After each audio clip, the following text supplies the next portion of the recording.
신혼 첫날 밤 김지화는 상상도 못할 광경에 소리를 지르고 말았다. 도대체 무얼 봤길래 이러는 걸까? 황혼의 불같은 사연이 시작되기 전에 구독과 좋아요 눌러주시고 댓글로 어디서 보고 계시는지 남겨주세요. 김지화는 새벽 5시에 눈을 뜨니 옆에서 아내가 기침을 했다. 갈에 끓는 소리가 나서 일어나 물을 떠다 줬다. 아내는 떨리는 손으로 컵을 받으며 고맙다고 말했는데 목소리가 약했다. 부엌으로 가서 냉장고를 열었는데 반찬통 몇 개가 전부였다. 김치랑 된장이었고 계란도 2개 남았다. 밥을 짓고 아내 먹을 죽을 끓였다. 야채를 잘게 썰어 넣고 30분쯤 끓이니 죽이 됐다. 방으로 가서 아내를 일으켰는데 아내는 일어나지 못했다. 힘이 없었다. 등을 받쳐 앉히고 죽을 한 숟가락 떠서 입에 넣어줬다. 아내가 천천히 삼켰다. 한 그릇 다 먹이는데 40분이 걸렸다. 설거지를 하는데 현관문에서 소리가 났다. 우편함에 뭔가 들어와서 나가 확인했더니 독촉장이었다. 은행에서 온 거였는데 대출 연체 3개월째라고 적혀 있었다. 법적 조치를 취하겠다는 내용이었다. 손이 떨려서 독촉장을 구겨 휴지통에 던졌다. 거실로 돌아오니 전화가 울렸다. 카드사였는데 연체료가 불어나고 있다며 언제 갚을 거냐고 물었다. 곧 갚겠다고 했지만 거짓말이었다. 갚을 돈이 없었다. 전화를 끊고 소파에 주저앉아 빚이 얼마인가 계산해봤다. 은행 대출이 3천만 원이고 카드값이 800만 원이고 병원비 미수금이 500만 원이었다. 합쳐서 4,300만 원이었다. 사업이 망한 게 2년 전이었다.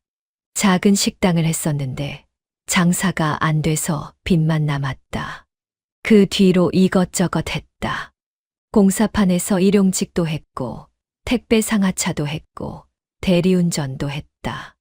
벌어봤자 100만 원 남짓이었는데 병원비로 60만 원 나가고 생활비로 50만 원 쓰니 남는 게 없었다. 아내가 아프기 시작한 게 3년 전이었다. 처음엔 감기 같았는데 기침이 안 멈춰서 병원 갔더니 검사를 하자고 했다. 검사 결과가 나왔는데 원인을 모르겠다고 했다. 의사도 고개를 갸우뚱했다. 약값이 한 달에 40만 원이었는데 먹어도 나아지지 않고 점점 더 악화됐다. 큰 병원으로 가서 대학병원에서 정밀 검사를 받았는데 비용이 200만 원 나왔다. 결과는 마찬가지로 원인 불명이라고 했다. 희귀병일 수도 있다고 했다. 서울까지 올라가서 대형 병원에서 또 검사를 받았는데 300만 원 들었다. 의사가 말하길 확실한 건 모르겠지만 면역계통 문제 같다고 했다. 치료법이 명확하지 않으니 계속 약을 먹으면서 지켜봐야 한다고 했다. 그때부터였다. 돈이 물처럼 빠져나갔다. 병원비, 검사비, 약값이 끝이 없었다. 저축했던 돈이 다 떨어져서 대출을 받았고 카드를 돌려막았고 친척한테도 빌렸고 친구한테도 손을 벌렸다. 다들 처음엔 도와줬는데 나중엔 전화를 안 받고 피하기 시작했다. 김지화는 혼자 남았다. 빚쟁이들한테 쫓기고 아내는 침대에서 일어나지 못했다. 밤마다 잠이 안 와서 천장을 바라봤는데 머릿속이 복잡했다. 이러다 죽겠구나 싶었다. 아내를 봤다. 옆에서 자고 있었는데 숨소리가 가빴다. 예전엔 예뻤다. 웃는 얼굴이 좋아서 결혼하고 싶었다. 지금은 달랐다. 얼굴이 헬쑥하고 머리카락이 많이 빠져서 뼈만 남았다. 보기 싫었다. 매일 약을 먹여야 했고 밥을 떠먹여야 했고 대소변도 받아내야 했고 씻겨줘야 했다. 일을 나가야 하는데 집을 비울 수가 없었고 간병인을 쓸 돈도 없었다. 벗어나고 싶었다. 이 생활에서였다. 아내만 없으면 생각이 들었다. 혼자니까 돈을 벌 수 있을 것 같았고, 빚도 갚을 수 있을 것 같았고, 새로 시작할 수 있을 것 같았다. 나쁜 생각이라는 걸 알았는데 자꾸 떠올랐다. 한 달이 지났다. 독촉 전화가 하루에 10통씩 왔고, 은행에서 내용 증명이 날아왔다. 아내 상태는 더 나빠져서 거의 의식이 없었고 하루 종일 누워 있었다. 김지환은 점점 지쳐갔다. 어느 날 친구를 만나서 술을 마셨다. 친구가 요즘 어떻게 사냐고 물었다. 김지환은 대충 얼버무리며 그럭저럭 산다고 했다. 친구가 말했다. 자기 아는 사람이 있는데 재혼했다고 했다. 부자 만났다고 했다. 그 사람이 누구냐고 물으니 친구가 설명했다. 이혼한 여자였는데 재산이 많고 혼자 살면서 외로워서 재혼 상대를 찾고 있었다고 했다. 김지환은 귀가 솔깃해서 더 물어봤다. 그 여자가 어떤 사람이냐고. 친구가 말하길 40대 초반이고 전 남편이 사업가였는데 이혼하면서 위자료를 많이 받아서 집도 있고 예금도 있다고 했다. 김지환은 술잔을 비웠다. 집에 돌아오니 아내가 자고 있었다. 침대 옆에 앉아서 아내 얼굴을 봤다. 미안하다고 생각했는데 동시에 다른 생각도 들었다. 아내만 없으면 나도 다시 시작할 수 있을 텐데. 그날 밤 김지환은 잠을 이루지 못했다. 머릿속에서 계산이 돌아갔다. 다음 날 김지환은 친구한테 전화를 했다. 그 여자 이야기를 더 듣고 싶었다. 친구가 물었다. 왜 그렇게 관심이 많으냐고. 김지환은 그냥 궁금해서 그런다고 했다. 친구가 웃으며 말했다. 혹시 관심 있냐고 물었다. 김지환은 대충 넘어갔다. 친구가 말을 이었다. 그 여자가 재혼 상대를 진지하게 찾고 있다고 했다. 결혼정보회사에도 등록했다고 했다. 조건이 괜찮은 남자를 원한다고 했다. 김지환이 물었다. 어떤 조건이냐고. 친구가 설명했다. 나이는 40대 초중반이고 직업이 안정적이면 좋겠다고 했다. 전과나 빚이 없어야 하고 성실한 사람이면 된다고 했다. 김지환은 듣고 있었다. 친구가 물었다. 혹시 소개해 줄까? 김지환은 망설였다. 친구가 말했다. 농담이라며 웃었다. 너 결혼했잖아. 전화를 끊었다. 김지환은 소파에 앉아 생각에 잠겼다. 결혼했다는 게 문제였다. 아내가 있다는 게 문제였다. 집 안을 돌아봤다. 방에서 아내의 기침 소리가 들렸다. 들어가 봤다. 아내가 이불을 적시고 있었다. 땀을 흘렸는데 식은땀이었다. 얼굴이 창백했다. 옷을 갈아입혔다. 이불도 갈았다. 아내는 눈을 뜨지 못했다. 의식이 흐릿했다. 김지환은 아내를 내려다봤다. 예전에는 이런 모습을 보면 안쓰러웠다. 지금은 달랐다. 짜증이 났다. 언제까지 이래야 하나 싶었다. 끝이 보이지 않았다. 저녁에 또 친구한테 전화가 왔다. 친구가 말했다. 아까 농담으로 한 말인데 진짜로 관심 있으면 만나볼 수 있다고 했다. 그 여자가 요즘 적극적으로 찾고 있다고 했다. 김지환이 물었다. 근데 나 유부남인데. 친구가 말했다. 그거야 뭐 이혼하면 되는 거 아니냐고 했다. 요즘 이혼 많이 한다고 했다. 김지환은 대답하지 않았다. 친구가 말을 이었다. 농담이라며 웃었다. 그냥 내가 힘들어 보여서 한 얘기라고 했다. 전화를 끊고 나서 김지환은 이혼을 생각해봤다. 불가능했다. 돈이 없었다. 변호사 비용도 없었고 위자료 줄 돈도 없었다. 아내가 아픈데 이혼하자고 하면 주변에서 뭐라고 할 게 뻔했다. 무엇보다 이혼해도 아내 병원비는 계속 내야 했다. 부양 의무가 있었다. 벗어날 수 없었다. 밤이 됐다. 침대에 누웠는데 잠이 안 왔다. 옆에서 아내가 숨을 쉬고 있었다. 가쁜 숨소리였다. 김지환은 천장을 바라봤다. 머릿속에서 생각이 돌았다. 아내만 없으면 그 생각이 계속 맴돌았다. 다음 날 아침 일어나서 아내를 봤다. 여전히 자고 있었다. 숨을 쉬는지 확인했다. 쉬고 있었다. 이상한 감정이 들었다. 실망 같은 거였다. 김지환은 고개를 저었다. 무슨 생각을 하는 거냐며 스스로에게 물었다. 부엌으로 가서 아침을 준비했다. 죽을 끓이면서 생각했다.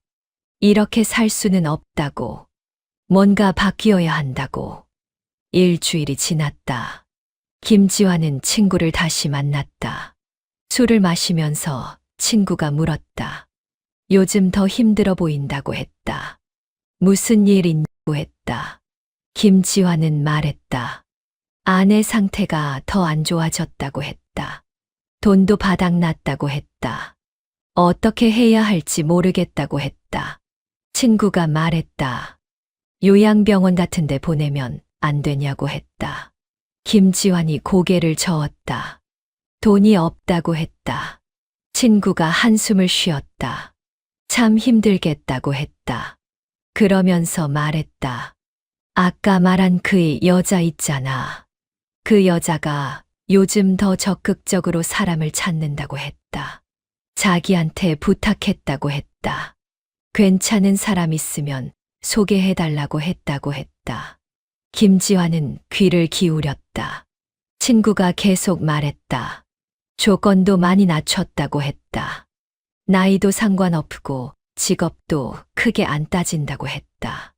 성실하고 착한 사람이면 된다고 했다. 김지환이 물었다. 재혼한 사람은 안 되냐고. 친구가 웃었다. 재혼이면 더 좋아한다고 했다. 경험이 있으니까 좋다고 했다. 단 아기가 없어야 한다고 했다. 집에 돌아왔다. 아내가 여전히 누워 있었다. 김지환은 침대 옆에 앉았다. 아내 얼굴을 봤다. 미안하다고 속으로 말했다. 동시에 다른 생각도 들었다. 내가 없었으면 나도 새로 시작할 수 있을 텐데. 그날 밤부터였다. 김지환 머릿속에서 위험한 생각이 자라기 시작했다. 구체적이진 않았다. 막연했다. 하지만 한 가지는 확실했다. 아내가 없어야 한다는 것이었다. 이튿날 김지환은 컴퓨터를 켰다. 검색을 했다. 요양병원을 찾아봤다. 비용을 알아봤다. 한 달에 200만 원이었다. 불가능한 금액이었다. 다른 걸 검색했다. 산속 요양시설을 찾아봤다. 공기 좋은 곳에서 요양하면 좋다는 글들이 있었다. 비용은 더 쌌다. 하지만 여전히 감당할 수 없었다. 김지환은 계속 검색했다. 무료 요양시설도 찾아봤다. 조건이 까다로웠다. 대기자도 많았다. 들어가기 힘들었다. 컴퓨터를 끄고 나서 김지환은 생각했다. 요양병원은 안 된다고. 돈이 계속 들어간다고. 다른 방법을 찾아야 한다고. 며칠이 지났다. 김지환은 친구한테 또 전화를 했다. 그 여자를 만나보고 싶다고 했다. 친구가 놀랐다. 너 결혼했잖아. 김지환이 말했다. 이혼하려고 한다고 했다. 친구가 물었다. 진짜냐고. 김지환이 대답했다. 어차피 끝난 결혼이라고 했다. 아내는 의식도 없다고 했다. 이대로 살 수 없다고 했다. 친구가 잠시 말이 없었다. 그러다가 말했다. 알았다고 했다. 여자 쪽에 얘기해보겠다고 했다. 단 이혼은 확실히 하라고 했다. 문제 생기면 안 된다고 했다. 김지환은 알겠다고 했다. 전화를 끊고 나서 김지환은 앉아 있었다. 이혼을 하겠다고 말했는데 방법이 없었다. 그럼 어떻게 하나? 생각이 깊어졌다. 밤이 되니 아내의 기침이 더 심해졌다. 나를 부르는 목소리 이제는 너무 지긋지긋하고 짜증이 난다. 김지환은 생각했다. 이런 상태로 계속 사는 게 아내한테도 불행이 아닐까. 차라리 편하게 가는 게 나은 거 아닐까. 스스로를 합리화하고 있다는 걸 알았다. 그래도 생각을 멈출 수 없었다. 머릿속에서 계획이 그려지기 시작했다. 아직 희미했다. 구체적이지 않았다. 하지만 방향은 정해졌다. 아내를 어디론가 보내야 한다고. 돌아오지 못할 곳으로. 일주일이 지나서 김지환은 인터넷으로 산을 검색했다. 사람이 잘 안 다니는 곳을 찾았는데 깊은 산이었고 등산로에서 한참 벗어난 곳이었다. 지도를 확대해서 봤더니 폐가가 하나 보였다. 오래전에 사람이 살다가 버려진 집 같았고 그 근처에 계곡이 있어서 물은 있다는 뜻이었다. 김지환은 그곳을 머릿속에 새겼다. 다음 날 혼자 그 산에 갔다. 버스를 타고 종점까지 가서 거기서부터 걸어 올라갔다. 등산로를 따라 1시간쯤 올라가니 갈림길이 나왔는데 사람들은 오른쪽으로 갔지만 김지환은 왼쪽으로 갔다. 길이 점점 좁아지면서 풀이 우거져서 길인지 아닌지 구분이 안 됐다.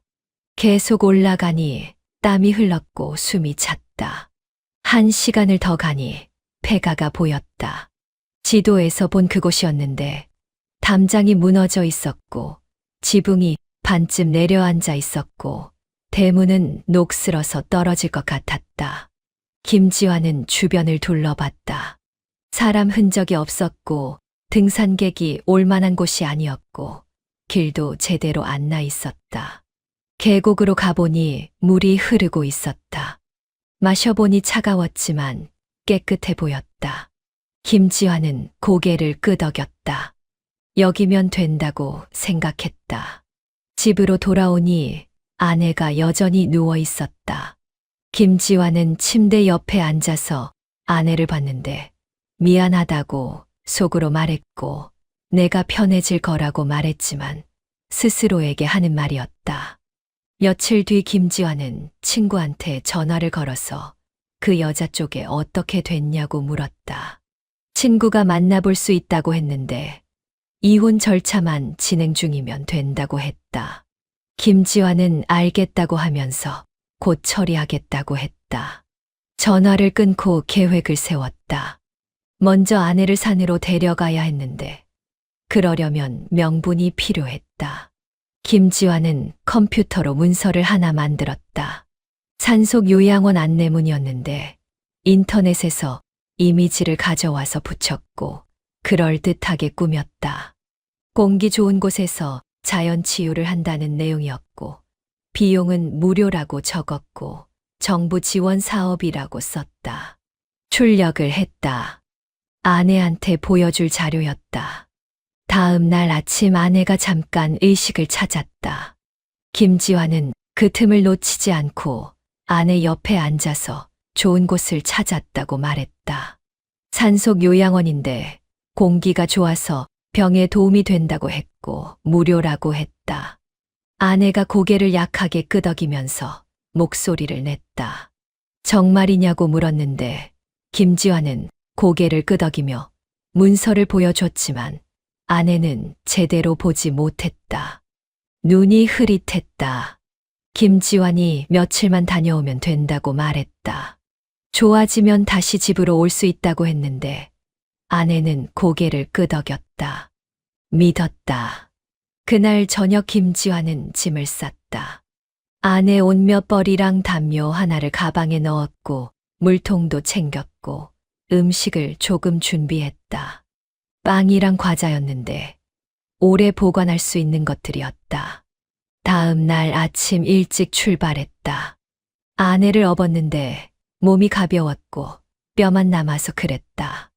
버스 정류장까지 걸어가서 버스를 탔다. 아내는 김지환 어깨에 기댄 채 눈을 감고 있었는데 사람들이 쳐다봤지만 김지환은 신경 쓰지 않았다. 종점에 내려서 거기서부터 걸었다. 아내를 업고 산길을 올라갔는데 힘들었고 땀이 비 오듯 흘렸고 숨이 턱까지 찼다. 1시간쯤 올라가니 갈림길이 나왔다. 왼쪽으로 갔는데 길이 점점 험해졌고 아내가 중얼거리면서 얼마나 더 가야 하냐고 물었다. 김지환은 조금만 더 가면 된다고 했다. 1시간을 더 가니 폐가가 보였다. 김지환은 그곳으로 가서 아내를 내려놓고 담요를 폐가 안에 깔았다. 아내를 눕혔다. 아내가 갑자기 직감이라도 한 듯 발버둥을 쳤다. 하지만 나는 못 본 채 가방에서 물통이랑 음식을 꺼내서 옆에 놨다. 아내한테 배고프면 먹으라고 했고 목마르면 마시라고 했고 자기는 잠깐 나갔다 오겠다고 했다. 아내가 갑자기 온 힘을 다해 눈에서 눈물이 흐르며 말했다. 천벌 받을 거라고. 김지환은 소름이 돋았지만 일어나서 뒤돌아 나왔다. 폐가 밖으로 나와서 한 번 더 뒤를 돌아봤는데 아내가 누워있는 게 보였다. 미안하다고 속으로 말하면서 발걸음을 옮겼다. 산길을 내려갔는데 뒤돌아보지 않았다. 한 번도. 계속 내려가서 갈림길을 지나 등산로로 나왔다. 사람들이 보였는데 등산객들이었다. 김지환은 그들 사이로 섞여 들어갔다. 버스 정류장에 도착해서 버스를 탔다. 집으로 돌아갔다. 집에 도착하니 텅 비어 있었다. 아내가 없어서 조용했다. 김지환은 소파에 앉았다. 손이 떨렸는데 무슨 짓을 한 건가 싶었다. 하지만 돌이킬 수 없었다. 이미 저질렀다. 전화를 꺼내서 친구한테 문자를 보냈다. 이혼 절차 시작했다고 썼고 곧 독신이 된다고 썼다. 친구한테서 답장이 왔다. 알겠다고 했고 여자 쪽에 얘기하겠다고 했다. 김지환은 전화를 내려놨다. 그날 밤 잠을 잘 수 없었다. 아내 얼굴이 계속 떠올랐고 폐가에 홀로 누워있을 아내가 생각났다. 추울 거였고 무서울 거였고 배고플 거였다. 김지환은 이불을 뒤집어 썼다. 생각하지 않으려고 했는데 안 됐다. 새벽이 되어서야 겨우 잠이 들었다. 꿈을 꿨는데 아내가 나타나서 왜 나를 버렸냐고 물었지만 김지환은 대답하지 못했다. 깨어났을 때 온몸이 땀으로 젖어 있었다. 다음 날 아침 일어나서 씻고 나왔다. 거울을 봤는데 얼굴이 창백했다. 제대로 잔 것 같지 않았다. 커피를 마시면서 생각했다. 이제부터 어떻게 할 건가? 주변 사람들한테 뭐라고 말할 건가? 친척들한테 전화를 돌렸다. 아내를 요양병원에 입원시켰다고 말했다. 상태가 안 좋아서 전문적인 치료가 필요하다고 했다. 면회는 당분간 안 된다고 했다. 병원 규정이라고 했다. 친척들은 알겠다고 했다. 어느 병원이냐고 묻는 사람도 있었는데 김지환은 산속에 있는 요양병원이라고 대충 얼버무렸다. 친척들은 더 이상 묻지 않았다. 관심도 없었다. 그동안 아내 병 때문에 돈을 빌리러 다녔던 게 생각났는지 다들 빨리 전화를 끊었다. 김지환은 안도했다. 이렇게 넘어갈 수 있을 것 같았다. 일주일이 지났다. 친구한테서 연락이 왔다. 그 여자를 만날 수 있다고 했다. 다음 주 토요일에 약속을 잡았다고 했다. 카페에서 만나기로 했다고 했다. 김지환은 알겠다고 했다. 전화를 끊고 옷장을 열어봤다. 입을 만한 옷이 없었다. 낡은 옷들 뿐이었다. 돈을 좀 써서 새 옷을 샀다. 빚이 있었지만 어쩔 수 없었다. 첫인상이 중요했다. 토요일이 됐다. 김지환은 약속 시간보다 30분 일찍 카페에 도착했다. 자리를 잡고 앉아서 기다렸다. 약속 시간 10분 전에 친구가 먼저 왔고 옆에 여자가 함께 있었다. 김지환은 일어나서 인사를 했다. 여자가 웃으면서 반갑다고 했다. 이름은 수진이라고 했다. 수진을 봤다. 40대 초반으로 보였는데 단정하게 차려입었고 화장도 깔끔했고 인상이 좋았다. 자리에 앉아서 이야기를 나눴다. 수진이 물었다. 전에 결혼했었다고 들었다고 했는데 이혼했냐고 물었다. 김지환은 고개를 끄덕이면서 이혼했다고 했다. 얼마 전에 마무리됐다고 했다. 수진이 물었다. 아이는 없냐고. 김지환은 없다고 했다. 수진이 고개를 끄덕이면서 자기 이야기를 했다. 전 남편이 사업가였는데 바람을 피워서 이혼했다고 했다. 위자료를 받아서 지금은 혼자 잘 살고 있다고 했다. 집도 있고 예금도 있다고 했다. 외롭지만 괜찮다고 했다. 김지환은 들으면서 고개를 끄덕였다. 수진이 말을 이었다. 재혼을 하고 싶은데 조건보다는 사람이 중요하다고 했다. 성실하고 착한 사람이면 좋겠다고 했다. 김지환은 자기가 그런 사람이라고 말했다. 성실하게 살아왔다고 했다. 사업이 망해서 힘들었지만 포기하지 않았다고 했다. 지금도 일하면서 빚을 갚고 있다고 했다. 수진이 안쓰럽다는 표정을 지었다. 힘들었겠다고 했다. 김지환은 고개를 끄덕였다. 2시간쯤 이야기를 나눴다. 분위기가 괜찮았다. 헤어지면서 수진이 말했다. 다음에 또 만나자고 했다. 김지환은 좋다고 했다. 집으로 돌아오는 길에 김지환은 생각했다. 잘 풀릴 것 같았다. 수진이 마음에 들어하는 것 같았다. 이번엔 절대 놓치면 안 된다고 생각했다. 일주일 뒤 또 만났다. 이번엔 김지환이 먼저 연락을 했다. 식사를 하자고 했는데 수진이 좋다고 했다. 김지환은 약속 시간보다 40분 일찍 식당 앞에 도착해서 기다렸다. 수진이 차를 타고 왔는데 새 차였다. 비싼 차였다. 김지환은 차 문을 열어줬다. 수진이 고맙다며 웃었다. 식당으로 들어가면서 김지환은 수진보다 한 발짝 뒤에서 걸었다. 문을 먼저 열어줬고 의자를 빼줬다. 식사를 하면서 김지환은 수진 이야기를 열심히 들었다.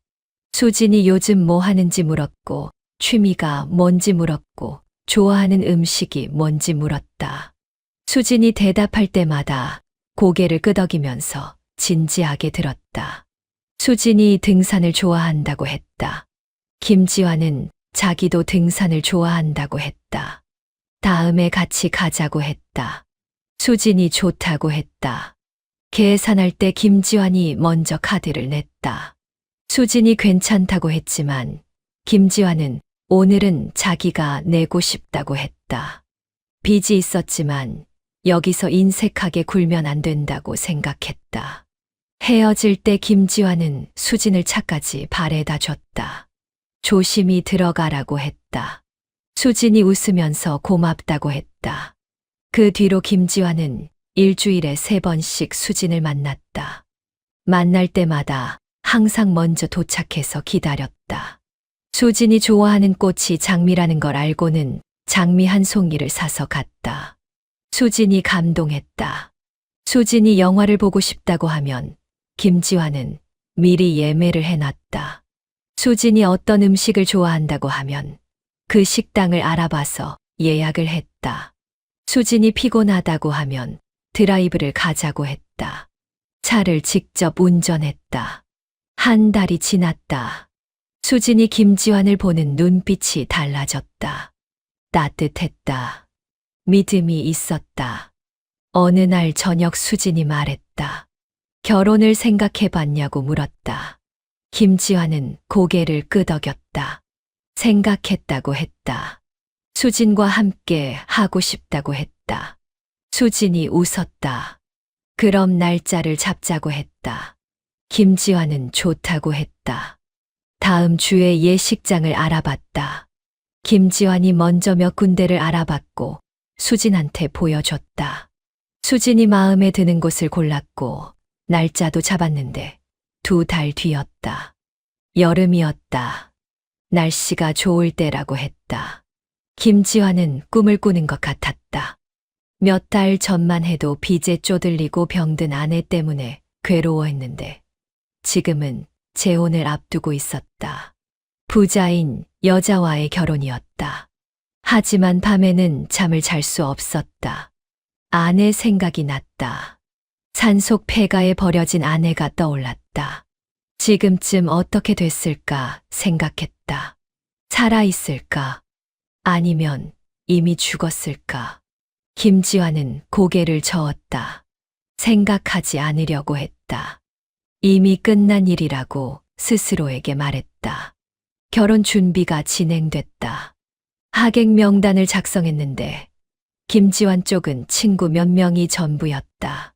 친척들은 부르지 않기로 했다. 아내 이야기가 나올까봐 걱정됐다.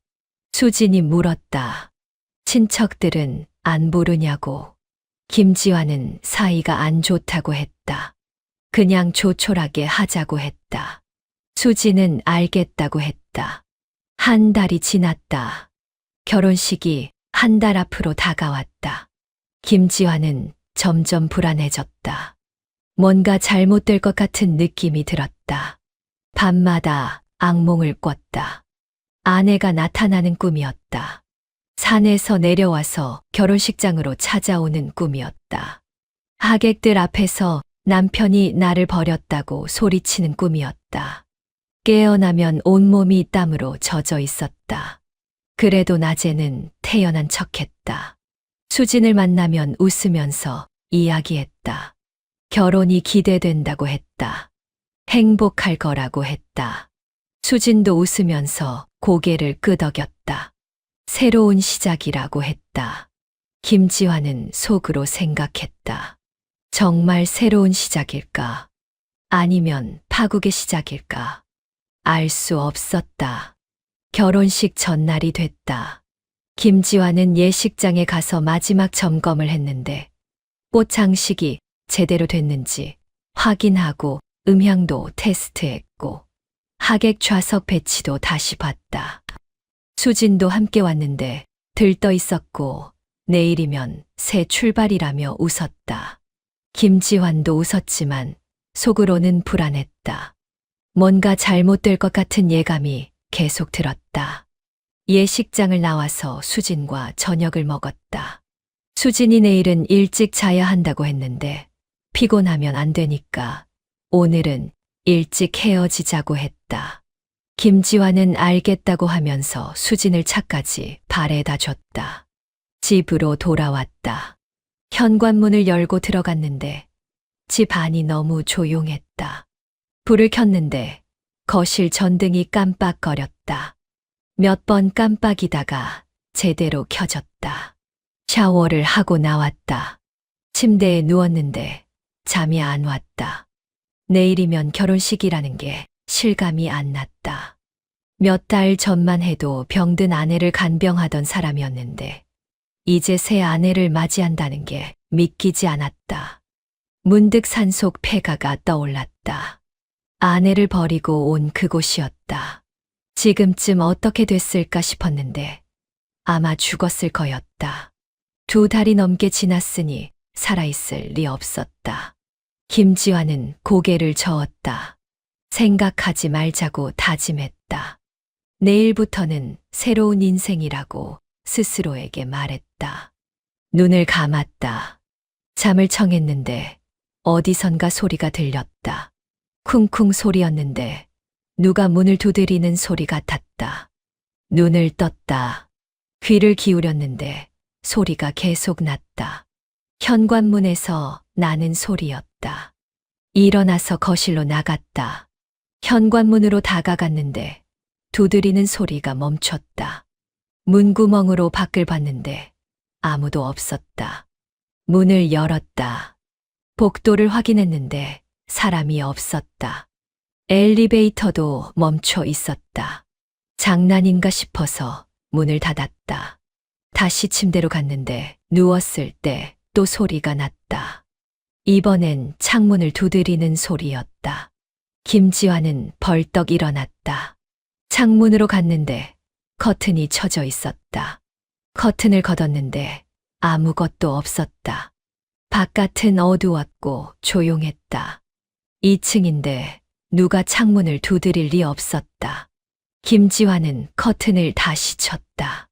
침대로 돌아갔는데 등골이 서늘했다. 시계를 봤다. 자정이 넘었다. 결혼식 날이 됐다. 잠을 자려고 했는데 안 됐다. 계속 뒤척였는데 어디선가 냄새가 났다. 썩은 냄새 같았다. 일어나서 확인했다. 부엌을 뒤졌는데 쓰레기통을 받고 음식물이 상한 게 없는지 확인했지만 아무것도 없었다. 냄새는 계속 났다. 점점 심해졌는데 견딜 수 없을 정도였다. 김지환은 창문을 열었다. 환기를 시켰는데 냄새가 사라지지 않았다. 방으로 돌아갔다. 침대에 누웠는데 냄새가 더 심했다. 이불에서 나는 것 같았다.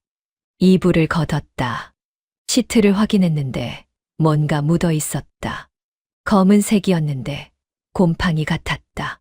김지환은 시트를 벗겼다. 매트리스를 봤는데 거기도 검은 얼룩이 있었다. 어제까지만 해도 없었는데 하룻밤 사이에 생긴 거였다. 기분이 나빴다. 새 시트를 꺼내서 갈았는데 손이 떨렸다. 다시 누웠다. 냄새는 여전했지만 참았다. 눈을 감았는데 잠이 올 리 없었다. 새벽 3시가 됐다. 갑자기 추워졌다. 여름인데 추웠고 입김이 보였다. 이불을 끌어당겼는데 소용없었다. 추위가 뼛속까지 파고들었다. 귀에서 소리가 들렸다. 속삭이는 소리였는데 이번엔 또렷했다. 여자 목소리였다. 왜 날 버렸어? 그렇게 말하고 있었다. 김지환은 귀를 막았다. 들리지 않게 하려고 했는데 소리가 머릿속에서 울렸다. 왜 날 버렸어? 추워. 무서워. 배고파. 김지환은 비명을 질렀다. 그만하라고 소리쳤는데 목소리가 나오지 않았다. 입을 열었지만 소리가 안 났다. 목소리가 계속 들렸다. 왜 날 죽였어? 왜 날 산에 버렸어? 김지환은 이불 속으로 파고들었다. 몸을 떨었는데 추위 때문인지 공포 때문인지 알 수 없었다. 얼마나 지났을까? 목소리가 멈췄다. 갑자기였다. 김지환은 이불을 걷었다. 방 안이 조용했고 온도도 정상이었다. 시계를 봤다. 새벽 5시였다. 밖이 밝아지고 있었다. 김지환은 일어났다. 샤워를 했는데 물이 차가웠다. 온수가 안 나왔다. 보일러를 확인했는데 고장이었다. 찬물로 씻었다.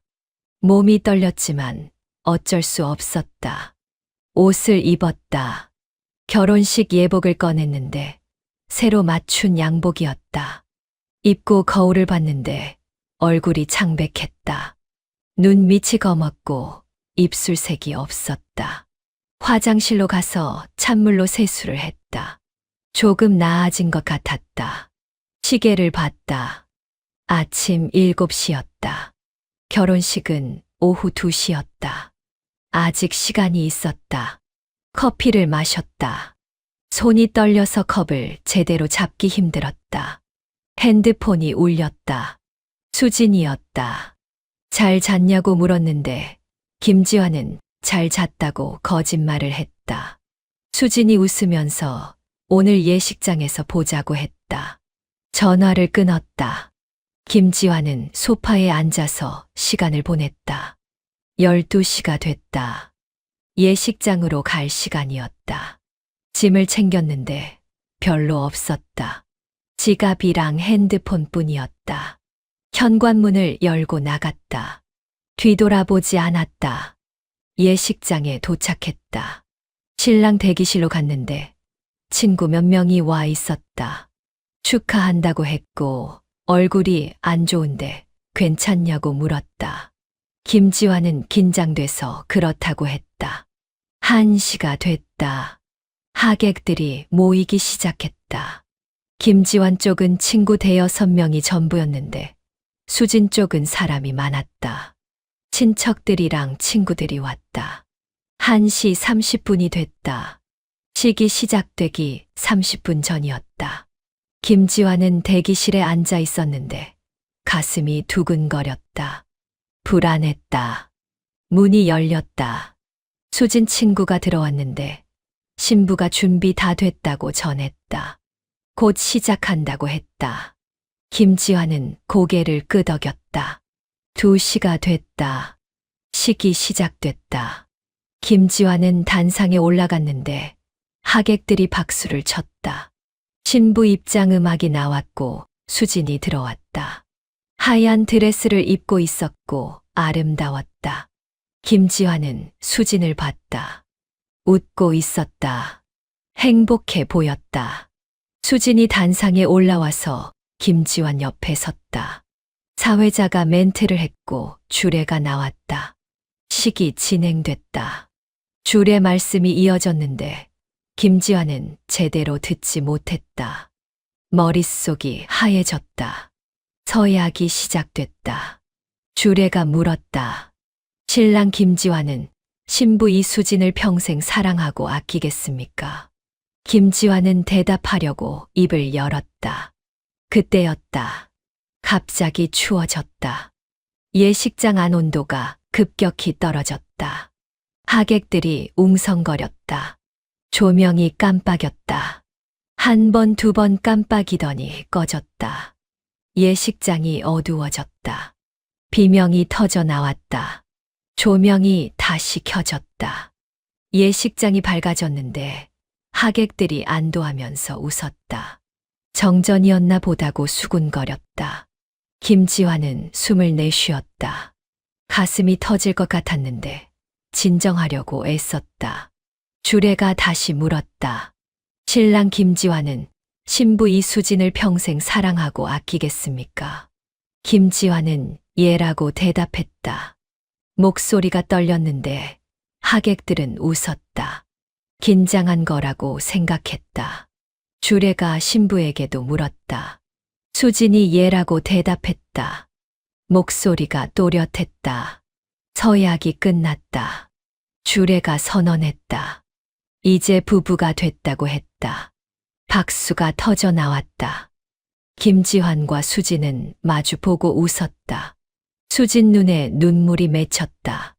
패백을 하고 기념 촬영을 했다. 하객들이 축하한다고 말했고 김지환은 고맙다고 인사했다. 식이 끝났다. 하객들이 빠져나갔고 김지환과 수진은 호텔로 이동했다. 신혼여행은 일주일 뒤로 미뤘는데 오늘은 호텔에서 첫날 밤을 보내기로 했다. 호텔에 도착했다. 프런트에서 체크인을 하고 방으로 올라갔다. 스위트룸이었는데 넓고 깨끗했다. 수진이 창문으로 가서 밖을 봤다. 야경이 예쁘다고 했는데 김지환은 고개를 끄덕였다. 샤워를 하고 나왔다. 수진이 먼저 씻고 있었는데 김지환은 침대에 앉아서 기다렸다. 피곤했다. 어젯밤에 잠을 거의 못 잤고 하루 종일 긴장했었다. 눈이 감겼다. 수진이 나왔다. 가운을 입고 있었는데 머리를 말리면서 웃었다. 김지환도 웃었다. 수진이 침대에 앉았다. 오늘 수고했다고 말했고, 이제 우리 새로운 인생이라고 했다. 김지환은 고개를 끄덕였다. 그렇다고 말했는데, 속으로는 불안했다. 뭔가 잘못될 것 같은 예감이 들었다. 수진이 불을 껐다. 침대에 누웠는데, 김지환도 누웠다.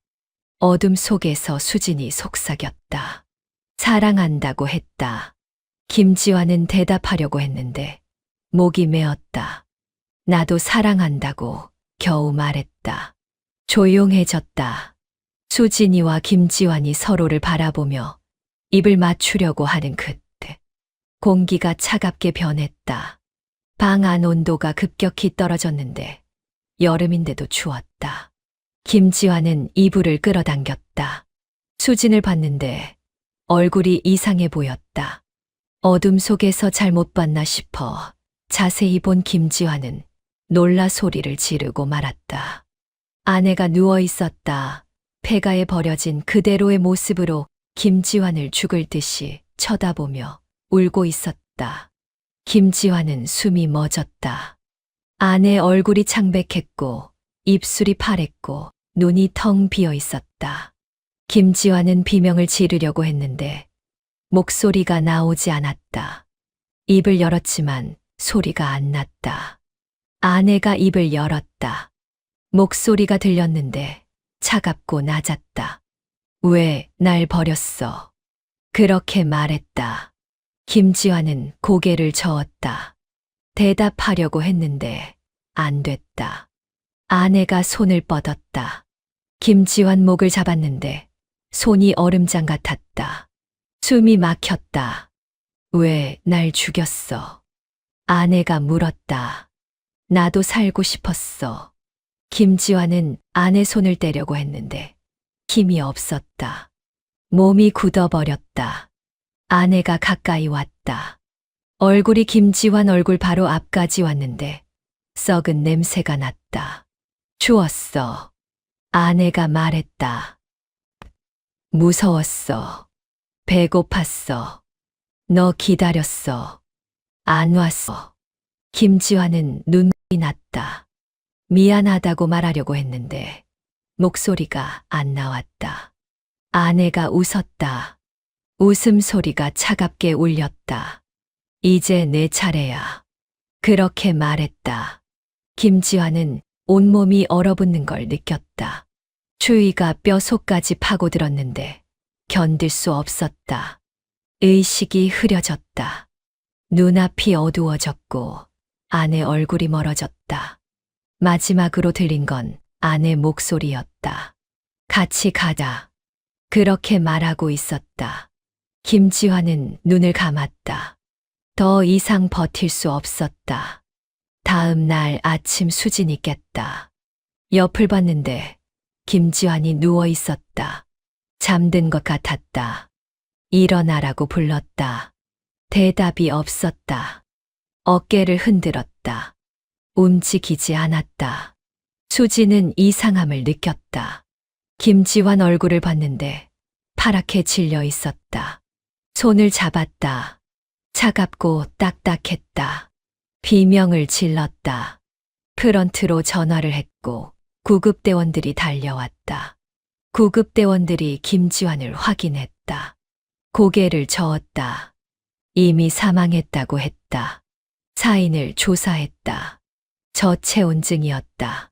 한여름인데 얼어 죽은 거였다. 경찰이 왔다. 방을 조사했는데 이상한 점이 없었다. 에어컨도 꺼져 있었고 창문도 닫혀 있었다. 온도계를 확인했는데 정상이었다. 설명할 수 없는 죽음이었다. 수지는 충격으로 쓰러졌다. 병원으로 옮겨졌다. 며칠 뒤 김지환 장례식이 치러졌다. 조촐했다. 친구 몇 명만 왔다. 경찰은 계속 조사했다. 김지환 집을 수색했는데 이상한 게 발견됐다. 컴퓨터에서 산지도가 나왔고 폐가 사진이 있었다. 친척들에게 물었다. 김지환 전 부인이 어디 있냐고. 친척들은 요양병원에 있다고 했다. 어느 병원이냐고 물었는데 아무도 몰랐다. 수상했다. 경찰은 수색을 시작했다. 일주일 뒤 산속에서 시신이 발견됐다. 폐가 안에 있었는데 여자였다. 실인원을 확인했는데 김지환 전 부인 박 씨였다. 시신은 백골화되어 있었는데 손에 비닐봉지를 쥐고 있었다. 안에는 빵 부스러기가 남아 있었다. 검시 결과가 나왔다. 사망 추정 시각은 2달 전이었고 사인은 아사와 저체온증이었다. 경찰은 김지환을 조사했다. 통화 기록이랑 이동 경로를 추적했는데 아내를 산에 버린 날이 확인됐다. 살인 사건이었다. 하지만 김지환은 이미 죽었다. 사람들은 그 사건을 두고 말했다. 사람을 버리고 얻은 행복은 결국 그 사람에게서 끝난다고 했다.